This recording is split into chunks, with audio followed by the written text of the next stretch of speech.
Nå, okay, men apropos hype, skal vi så ikke snakke om noget, der er totalt hypet inden for AI og deep learning i øjeblikket, nemlig de her nye generative modeller. Kan du ikke bare lige hurtigt sætte på, hvad er generative modeller?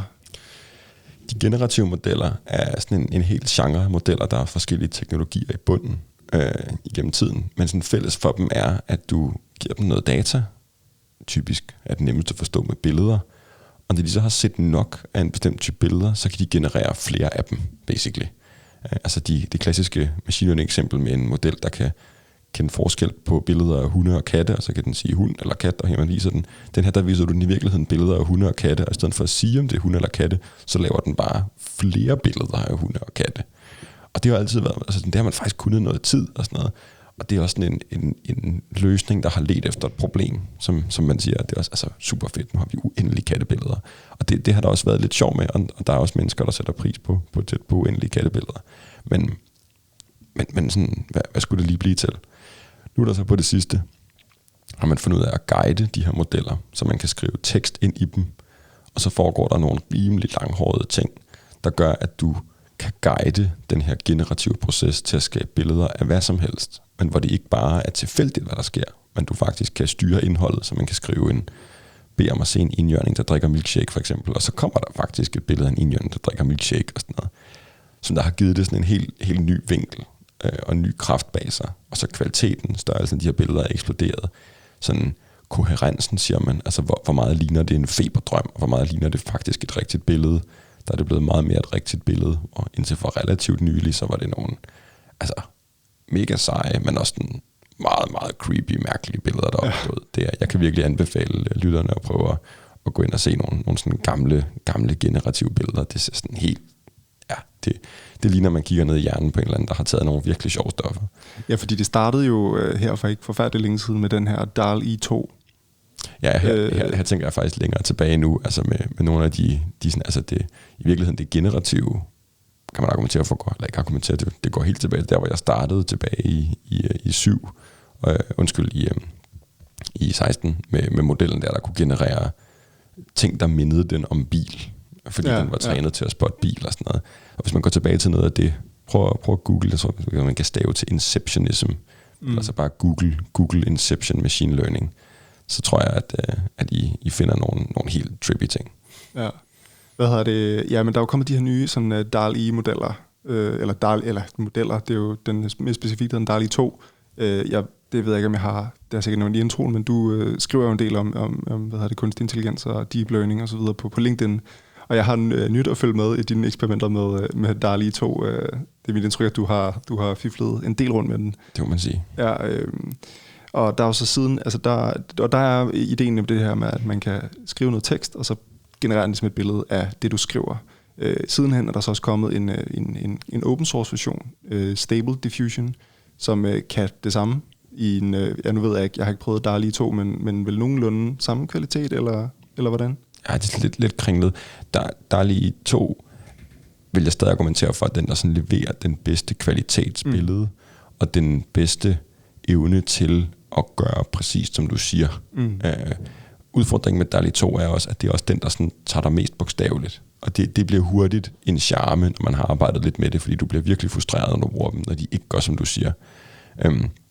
Til gengæld så bliver billederne fra DALL-E også typisk sådan lidt mere tegneserieagtige og lidt mere sådan abstrakte, og giver nogle gange lidt køb på æstetikken, hvor både Stable Diffusion og særligt den der hedder Midjourney, og sådan den tredje store, er vildt gode til æstetik. Altså du får nogle billeder, der er næsten ligegyldigt, hvad du skriver, så de er sådan pæne og rare. Og hvis det betyder, at den skal ignorere en del af din efterspørgsel, så kan de godt være lidt hårdhændede der. Altså hvis en indjørning, der drikker milkshake, ikke ser godt ud, så kan det godt være, at den drikker juice i stedet for, eller sådan noget. Det finder modellen sådan ligesom ud af. Men så tror jeg, at det er DALL-E 2 for sådan den største præcision, og den mest seriøse anvendelse. Og så de to andre for sådan det hurtige kunstneriske. Og så er der noget helt særligt ved Stable Diffusion, at den er open source. Ja. Der giver nogle vanvittige, unikke muligheder for dem, der har evnerne til at leverage og udnytte det. Ja, fordi der har jo folk jo adgang til maskinrummet, og til at downloade det lige så tosset, de vil, og lave lige præcis de applikationer, de har lyst til. Og der kan man også se, det er jo vanvittigt, hvad open source communityet finder på af ting og sager. Det er en sand eksplosion, der finder sted, altså og en creepy eksplosion. Ja. Altså det er jo på ugentlig basis, at man er sådan, okay, så lykkes det at lave videoer, okay, så lykkes det at lave embedde nye koncepter ind i modellen, okay, så lykkes det at reducere størrelsen af modellen til en fjerdedel, så du kan eksekvere den på en laptop, og altså hastigheden af gennembrud, det gør helt ondt. Det er meget, meget voldsomt. Hvad hedder det? Jeg kan huske, vi mødtes her for noget tid siden, hvor du fortalte mig, jeg har faktisk også selv rodet en del med især Stable Diffusion kun, hvor jeg bare bruger Hugging Face API, og også begyndt at finde ud af nogle tricks og tips og tricks til, hvordan man kan få den til at lave nogle fede ting. Men og der kan jeg huske, du fortalte mig der, før jeg ligesom selv havde så rodet med det, at der nærmest er begyndt at komme sådan et begreb, der hedder prompt engineering. Kan du ikke fortælle lidt om det? Jo, det er faktisk det er virkelig, virkelig sjovt, ikke? Altså netop også på listen over det der, når der kommer innovation, og man tænker, vi skal bare fyre alle kunstnerne og sådan noget, og så opstår der helt nye jobs. Prompt engineering, jeg aner ikke, om det er et fremtidigt job, der findes i virkeligheden, men i hvert fald konstatere, at de sidste 4 måneder er det gået fra at være noget, som ingen vidste, at fandtes, og det hed, og at det overhovedet var noget, man kunne lave, til at nu er der faktisk et lille markedsplads for det, og nogen, der begynder at tjene penge på det og sådan noget. Prompt engineering er, når du skal have de her billeder ud af modellen. Hvis du bare skriver en enhjørning, der drikker milkshake, altså sådan, det kan du godt få modellen til så at generere et billede af, men det billede vil typisk ikke være specielt godt eller interessant, eller det kan måske være fint nok. Men hvis nu du vil godt have det til at se ud på en bestemt måde, det skal måske være sådan dramatisk, eller det skal have en særlig stil eller sådan noget, så er prompt engineering, det er hvilke ord fyrer du rundt om. Altså folk kan skrive en enhjørning, der drikker milkshake, renaissancemaleri, Warhol, Frida Kahlo, eller sådan et eller andet.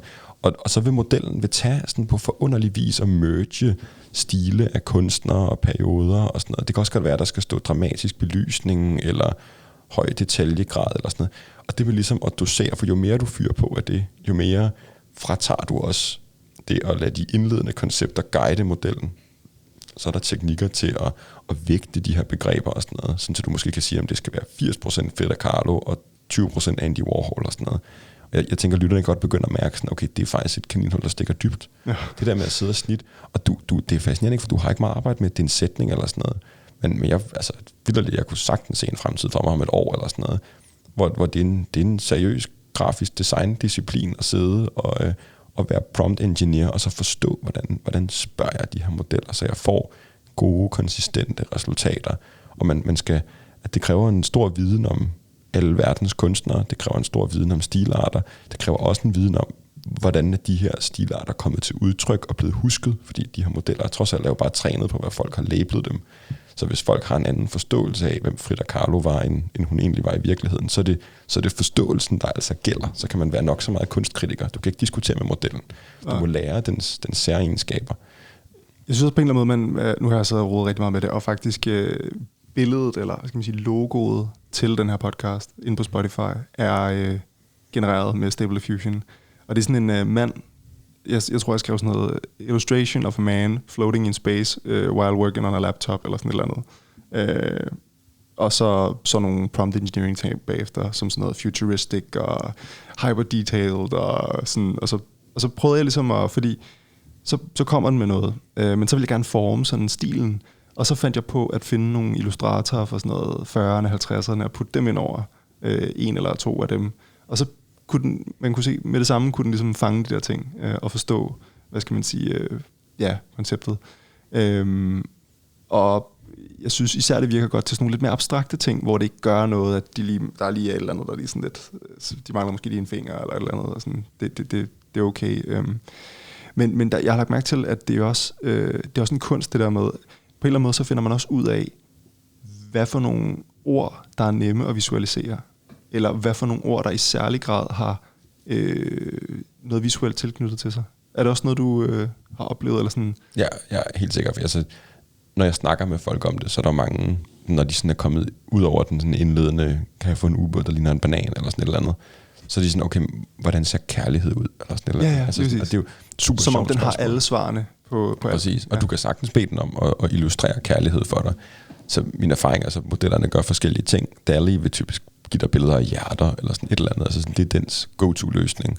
hvor Midjourney eller Stable Diffusion giver dig sådan en, måske noget, der ligner sådan et rødt stykke stof, eller nogle farvenuancer, sådan, når du begynder at bestille koncepter på den der måde. Og det kan jo være fint nok, hvis det er det, du går efter. Men der tror jeg også, man netop som god prompt engineer lærer... Som god prompt engineer. God prompt engineer, jeg tror, der er... Prompt engineering best practices. Prompt engineering best practice, det er det, vi skriver her. Det kan være, jeg skal se ud og sælge sådan noget.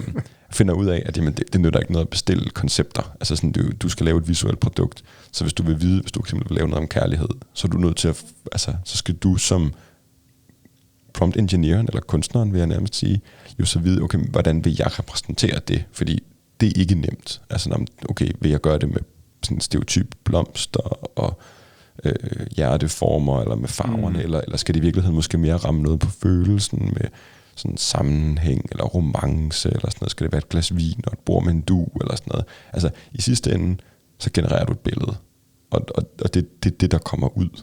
Og der er den gode prompt engineer, skal finde ud af, hvornår skal man selv træde ind og bidrage, og hvornår skal man lade modellen give kreativitet. Associere, kan man sige på en eller anden måde. Præcis. Men man kan også forestille sig det, altså hvis man rent faktisk var kunstner, som skulle male, så ville man jo heller ikke bare sige, nu vil jeg male kærlighed, og så bare, eller det ved jeg ikke, hvordan processen er. Der er måske nogen, der kunne, det ved jeg ikke. Ja, men hvis man skulle, altså, jeg synes bare, det er nogle, fordi jeg har faktisk siddet en del med det. jeg har kørt sådan en Verbos podcast klipkanal, hvor jeg laver thumbnails. Det vil jeg sikkert også gøre til den her podcast, hvor at thumbnailen er, du sidder i det ene hjørne, jeg sidder i den anden hjørne. Det er meget inspireret af Lex Friedman podcast, han har sådan en klipkanal også, hvor at så er der et billede i midten, og dem genererer jeg ligesom med Stable Diffusion. Og sidst, da jeg havde Jonas i bag mikrofonen, der snakkede vi om teknisk gæld, og så tænkte jeg vil prøve at illustrere teknisk gæld på en eller anden måde med Stable Diffusion.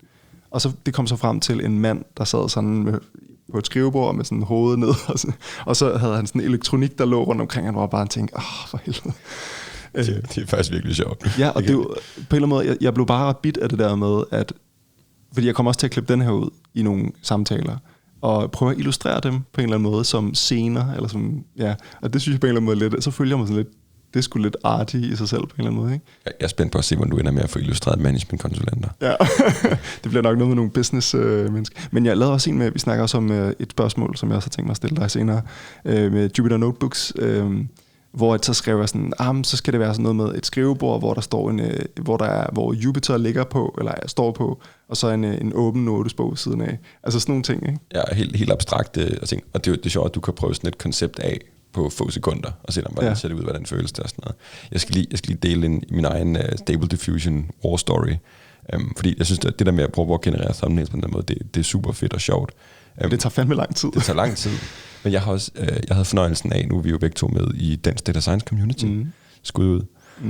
Og der snakkede jeg også med selv samme Jonas. Det er jo totalt klubben her. Ja. Men han er vores webmaster. Det er, bare lige for at sige det er jo heller ikke meningen. Det er for det første ikke meningen, at alle fremtidige gæster skal være tidligere, altså sådan statskundskabsuddannet. Og det er heller ikke meningen, at alle fremtidige gæster skal sidde i bestyrelsen for Dansk Data Science Community. Nej. Okay. Det er bare et sted at starte. Ja. Men vi blev enige om, at vi ville prøve at lave noget ny grafik til hjemmesiden, mig og Jonas. Ja. Og ligesom også prøve at bruge Stable Diffusion til det. Og det var sådan, der lykkedes det ligesom sådan i fællesskab at lave noget sådan rigtig prompt engineering, hvor vi ligesom også en del af logikken, hvor vi skulle bruge mange billeder, men i en stabil, konsistent visuelt udtryk. Så vi fandt ligesom, i stedet for at blive enige om, hvordan det visuelle udtryk skulle være, hvilke farver er tilladt, hvilke former, hvordan skal ting sådan typisk komponeres, så blev vi enige om nogle bestemte ord, som vi ligesom appendede på de her prompts. Ja. Og så var det sådan, og vi brugte ligesom noget. Det blev en visuel stil udtrykt i ord, og det var sådan noget med, at vi ville have, at der skulle være et community, der skulle være... Ja, med sådan nogle tags. Ja, lige præcis, og det var sådan noget med a group of people, og så var der sådan, så blev vi sådan nogle, nu kan det blive sådan lidt udstillende, men sådan dynamic og colorful og sådan noget, altså sådan med, at det gav sådan nogle sjove, sådan lidt ungdommelige, og der var meget sådan med skærme over det hele, der opstod, og sådan noget, sådan, ved du hvad, det er sgu da egentlig meget fedt. Ja.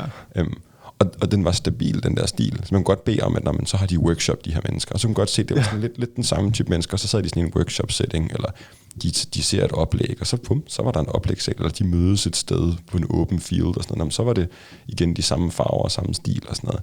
Det er også nogle oplevelser, der gør, at jeg spærrer sådan lidt øjnene op, fordi det fungerede faktisk. Ja. Altså, der var det muligt for to, der ingen grafiske evner har, og etablere sådan en rimelig udmærket visuel stil og begynde at arbejde derudad.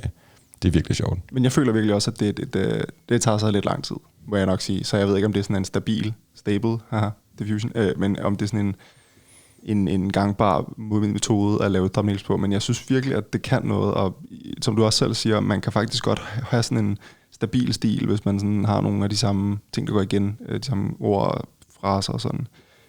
Og så synes jeg, at man kan faktisk få lavet nogle utrolig dekorative og meget sådan fangende illustrationer, som er meget sådan, altså blikfang og sådan noget, ikke? Altså.